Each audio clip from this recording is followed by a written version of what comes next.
नमस्कार। केमिस्ट्री धाम के YouTube channel में आप सभी का स्वागत है। हम पढ़ रहे हैं कक्षा 12 में अध्याय 9 कोऑर्डिनेशन कंपाउंड का पार्ट छठा। इस छठे पार्ट में अपन पढ़ने वाले हैं जो उपसय संयोजक यौगिक हैं, उन उपसय संयोजक यौगिकों में बंधन किस प्रकार का होता है, कौन कौन सी विधाएं हैं, कौन कौन से सिद्धांत उनके लिए दिए गए हैं।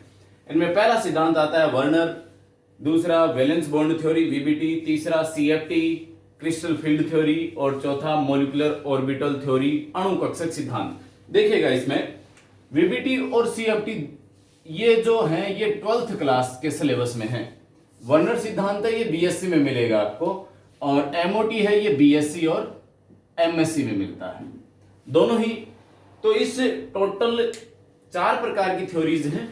किसी भी संकुल के जो बंधन प्रोसेस है, बंधन के जो सिद्धांत है उनको समझाने, तो ये कुछ एक सिद्धांत दिए गए हैं जिनका अपन बारी बारी से पढ़ते हैं। तो लीजिए शुरू करते हैं अपन वर्नर सिद्धांत। तो वर्नर सिद्धांत देखिए, वर्नर ने 1893 यानी 1893 में यह सिद्धांत दिया था, और इलेक्ट्रॉन की डिस्कवरी कब हुई थी? 1896 से, यानी लगभग 3 साल बाद में। और करने वाला कौन था इलेक्ट्रॉन की discovery? J Thomson. J Thomson महोदय ने 1896 में इलेक्ट्रॉन की डिस्कवरी की थी, और उससे पहले इस महाशय ने बता दिया था इस बहुत ही महत्वपूर्ण जानकारी के बारे में, जिसे अपन वर्नर सिद्धांत के रूप में पढ़ने वाले हैं। यानी संयोजकता, जो इलेक्ट्रॉन जो संयोजकता से रिलेटेड है, संयोजकता की चर्चा इसने पहले कर दी थी और इलेक्ट्रॉन की चर्चा हुई थी बाद में। बहुत महत्वपूर्ण है इस वजह से ये। तो वर्नर महोदय ने यह कहा कि जो भी आयन है, कोई भी आयन हो, संकुल जो भी बनता है, संकुलों की अपन चर्चा करेंगे, जैसे CONH3 का होल 6, इसको साथ में एग्जाम्पल लेते हुए चलते हैं। ये लीजिए हेक्साएमीन कोबाल्ट 3rd क्लोराइड, इसको मैंने एग्जाम्पल के रूप में लिख दिया आपके सामने, और शुरू करते हैं इसको। वर्नर महोदय ने यह कहा कि किसी भी आयन के लिए 2 प्रकार की संयोजकताएं होती हैं। संयोजकताएं वैलेंसी का नाम आ रहा, जो किससे रिलेटेड है? इलेक्ट्रॉन से। और इलेक्ट्रॉन की डिस्कवरी कब हुई? इसके सिद्धांत देने के बाद भी। तो यहां पर प्राइमरी और सेकेंडरी 2 प्रकार की संयोजकता इसने बताई, यानी प्राथमिक और द्वितीयक 2 प्रकार की संयोजकता हुई। प्राथमिक संयोजकता क्या होती है, द्वितीयक संयोजकता क्या होती है? बिल्कुल ध्यान से समझिएगा। प्राथमिक संयोजकता होती है it is the oxidation state of ion, यानी यह धातु की ऑक्सीकरण अवस्था होती है। ऑक्सीकरण अवस्था अब यहां देखिएगा, प्राथमिक वैलेंसी छांटिए, यहां पर मैंने निकालना सिखाया हुआ है, एक Cl पे -1 तो 3 पे -3, तो यहां 3 प्लस आ गए। NH3 उदासीन होता है, तो CO पर कौन सा बेस हो गया? तो CO पर 3, तो कोबाल्ट की ऑक्सीडेशन स्टेट हो रही है +3। तो यहां पर ऑक्सीडेशन स्टेट ऑफ आयन है। अब यहां पर धीरे धीरे अपन बढ़ते चलेंगे। प्राथमिक संयोजकता क्या है? धातु की ऑक्सीकरण अवस्था है। द्वितीयक संयोजकता क्या है? यह धातु के चारों तरफ उपस्थित लिगेंडों की संख्या है जो धातु से सिग्मा बंध बना रहे हैं, यानी कोऑर्डिनेशन नंबर को डिफाइन कर रहा है जो अपन आज पढ़ रहे हैं। कोऑर्डिनेशन नंबर यानी समन्वय संख्या, यानी उपसय संयोजन संख्या। एक धातु अपने चारों तरफ कितने लिगेंडों से जुड़ा हुआ है। तो यह सेकेंडरी जो वैलेंसी है वो बिल्कुल डेफिनेट होती है, निश्चित होती है। मैंने आपको पहले की क्लास में बता रखा है, सेकेंडरी वैलेंसी डेफिनेट होती है। यदि सेकेंडरी वैलेंसी 2 है तो संरचना कैसी बनेगी? बिल्कुल सरल रेखीय बनेगी। 3 है तो त्रिभुजीय बनेगी, 4 है तो वर्गाकार या फिर चतुष्फलकीय बनेगी, इस प्रकार से 6 है तो अष्टफलकीय बनेगी। तो इस प्रकार से धातु के चारों तरफ जो लिगेंड हैं 2, 3, 4, 5, 6 किस त्रिविम में, किस व्यवस्था में फैले हुए हैं, यानी कैसी संरचना वो बना रहे हैं। धातु के चारों तरफ त्रिविम में लिगेंडों की व्यवस्था ही कहलाती है कोऑर्डिनेशन पॉलीहेड्रा बहुफलक। तो ये रही अपनी सेकेंडरी वैलेंसी। तीसरा है इसका महत्वपूर्ण, generally satisfied by negative charge, यानी सामान्यतया प्राथमिक संयोजकता किसके द्वारा संतुष्ट होती है? नेगेटिवली चार्ज के। अब देखिए यहां पर ये 3 पॉजिटिव आ रहा था, ये 3 पॉजिटिव इस धातु की वजह से था। ठीक है भाई, धातु और लिगेंडों का जो बीज आवेशों का बीजगणितीय योग है वो यहां लिखते हैं अपन। और यह सेटिस्फाई किससे हो रहा है? नेगेटिव से सेटिस्फाई हो रहा है। तो यह जो धातु के ऊपर आया हुआ धनावेश है, यह बेसिकली किससे सेटिस्फाइड होगा? नेगेटिव से सेटिस्फाइड होगा। बेसिकली नेगेटिव से सेटिस्फाइड होती है धातु की प्राइमरी वैलेंसी, यानी 3 प्लस आ रहा तो 3 माइनस आएंगे, चाहिए उसके लिए न्यूट्रल बनाने के लिए। 4 प्लस है तो 4 माइनस चाहिए, 2 प्लस है तो 2 माइनस चाहिए। तो यह धातु की प्राथमिक संयोजकता वो नेगेटिव से सेटिस्फाइड होती है।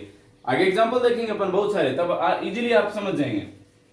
जबकि सेकेंडरी वैलेंसी की अपन बात करें तो सामान्यतया यह नेगेटिव और उदासीन लिगेंडों द्वारा सेटिस्फाई होती है।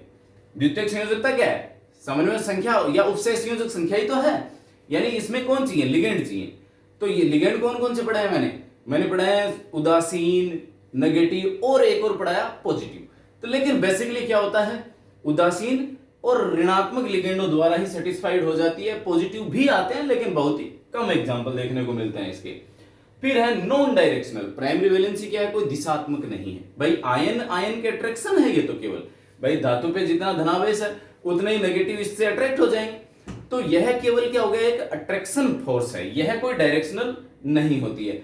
और मैंने अभी यहां कहा कोऑर्डिनेशन पॉलीहेड्रा में लिगेंड क्या है? एक डेफिनेट डायरेक्शन में अरेंज होते हैं त्रिविम में। तो डेफिनेट डायरेक्शन में जैसे मैंने कहा दो ही लिगेंड है तो 180 डिग्री पे जुड़ेंगे। ऐसा नहीं है कि दोनों के बीच में 90 एंगल बन जाए, नहीं, मैक्सिमम डिस्टेंस पे जाएंगे, अधिकतम दूरी पे जाते हैं दोनों के दोनों, ताकि रिपल्सन कम रहे दोनों लिगेंडों के बीच में।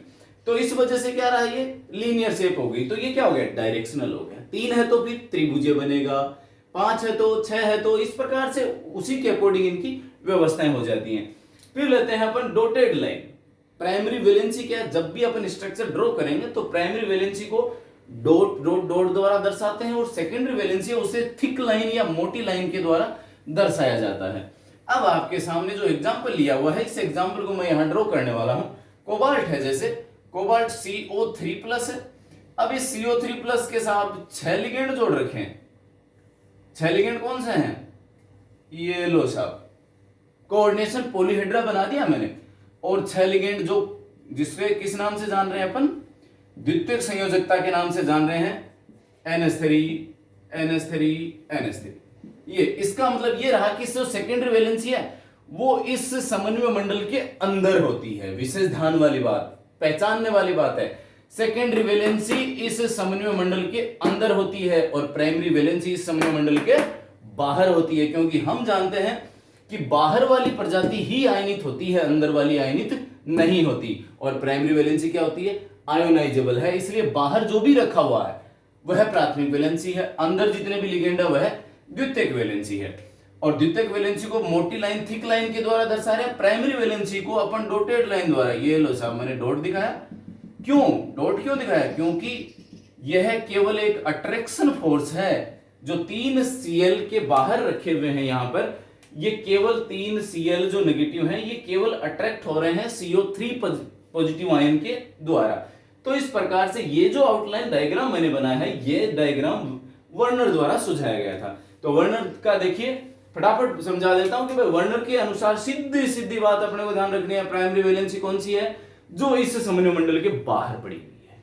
इस चार्ज के पीछे मत जाना, ये चार्ज अप डाउन हो सकता है, क्योंकि नेगेटिव यदि अंदर बढ़ गया तो प्राथमिक वैलेंसी है वह सेकेंडरी वैलेंसी बन सकती है। प्राइमरी वैलेंसी वो सेकेंडरी वैलेंसी बनेगी कई बार, अभी आगे एग्जांपल लेंगे। तो प्राइमरी वैलेंसी सेकेंडरी वैलेंसी बन जाएगी।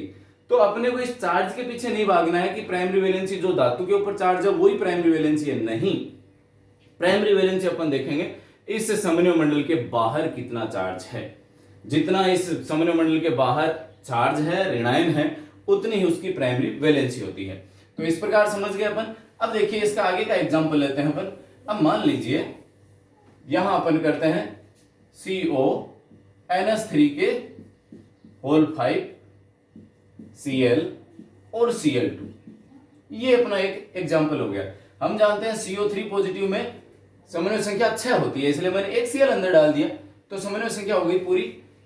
NH3 के 5 हो गए और एक Cl का टोटल हो गई 6, 2 बाहर की तरफ। अब फटाफट बताइए इसमें प्राइमरी वैलेंसी कितनी है?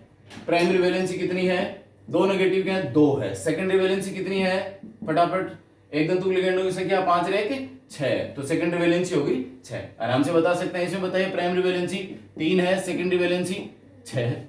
बिल्कुल पहचान पा रहे हैं अपन। अब इसका वर्नर के अनुसार बनाते हैं इसका कॉम्प्लेक्स। CO3 पॉजिटिव बन गया। अब 5 लिगेंड तो साहब ये रहे, एक ये रहा, एक ये रहा, 6 हो गए टोटल। 5 तो NH3 लिखना है अपने को साहब। यहां NH3 NH3 NH3 NH3 NH3, एक Cl बचा, ये Cl। अब देखो यहां पर जो नेगेटिव चार्ज यहां पर प्राइमरी वैलेंसी जो थी जिसे डॉट द्वारा दर्शा रहे थे, अब इसे वो प्राइमरी वैलेंसी किसके अंदर आ गई, अंदर आ गई। जैसे संकुल के अंदर आ गई, प्राइमरी किसमें बन जाएगी, सेकेंडरी वैलेंसी बन जाएगी। और सेकेंडरी वैलेंसी बनते ही इसे अपन ने किससे लिखा, थिक लाइन द्वारा दर्शा दिया। अब प्राइमरी वैलेंसी कितनी, 2 ही है, तो 2 डॉटेड लाइनें बना दी, एक Cl ये रहा और एक Cl ये रहा। तो इस प्रकार से अपन बता पा रहे हैं कि प्राइमरी वैलेंसी और सेकेंडरी वैलेंसी को अपन कैसे डिफाइन कर पाएंगे। अब इससे संबंधित लेते हैं कुछ एक महत्वपूर्ण प्रश्न। तो देखिए यहां पर एक तो प्रश्न ये आता है कि प्राइमरी वैलेंसी और सेकेंडरी वैलेंसी पहचानिए। तो मैं कुछ एक एग्जांपल लिखता हूं, NH3 का होल 3 Cl3। फर्स्ट एग्जांपल ये रहा। सेकेंड एग्जांपल CO NH3 का whole 5 Cl2। Third example CO NH3 का होल 4 Cl2Cl। और ये चलिए ये एग्जांपल हो गए अपने। और एक लास्ट एग्जांपल और लिख देता हूं मैं, CO NH3 का होल 6 और Cl3। आपको छांटना है प्राइमरी वैलेंसी और सेकेंडरी वैलेंसी। तो प्राइमरी वैलेंसी इसमें कितनी साहब, अब प्राइमरी वैलेंसी इसमें दिख ही नहीं रहा अपने को, बाहर की तरफ कोई ऋणाएं नहीं, तो ऋणाएं नहीं है तो प्राइमरी वैलेंसी होगी 0। और सेकेंडरी वैलेंसी मैंने कहा समन्वय संख्या की तरफ चले जाइए, तो धातु के साथ लिगेंड जुड़े हुए कितने, 6, तो 6 हो गया। अब इस सेकेंड एग्जांपल में प्राइमरी वैलेंसी नेगेटिव कितने, 2, तो 2 रख दिए। और सेकेंडरी वैलेंसी 6, इसमें प्राइमरी वैलेंसी 1 Cl है तो 1, secondary valency 6, secondary valency fix चल रही है। और यहां पर प्राइमरी वैलेंसी 3 और सेकेंडरी वैलेंसी कितनी है, 6 हो गया। एक तो होता है ये प्रश्न। दूसरे प्रकार के प्रश्न आते हैं, अलग अलग कंपाउंड दे देते हैं और उन कंपाउंड देकर के पूछ लेते हैं कि इनकी इलेक्ट्रोकंडक्टिविटी के बारे में बताइए कि कौन सा अच्छा कंडक्टर होगा, कौन सा मध्यम कंडक्टर होगा, कौन सा सबसे न्यूनतम मिनिमम कंडक्टर होगा, कंडक्टिविटी शो करेगा। तो इसके लिए अपन क्या करते हैं, इन्हें आयनित करते हैं। जब इसकी बात करते हैं तो यह नॉन आयनाइजेबल कॉम्प्लेक्स ही है, तो चलिए इसका तो कुछ बन ही नहीं रहा आयन। अब इसकी बात करें तो इसमें कौन कौन से आयन बनेंगे, इसे आयनित कीजिए। CO NH3 का होल 5 Cl, ये 2 पॉजिटिव प्लस 2 Cl नेगेटिव, ये हो गया। फिर नेक्स्ट लेते हैं CO NH3 का whole 4 Cl2 positive plus Cl negative.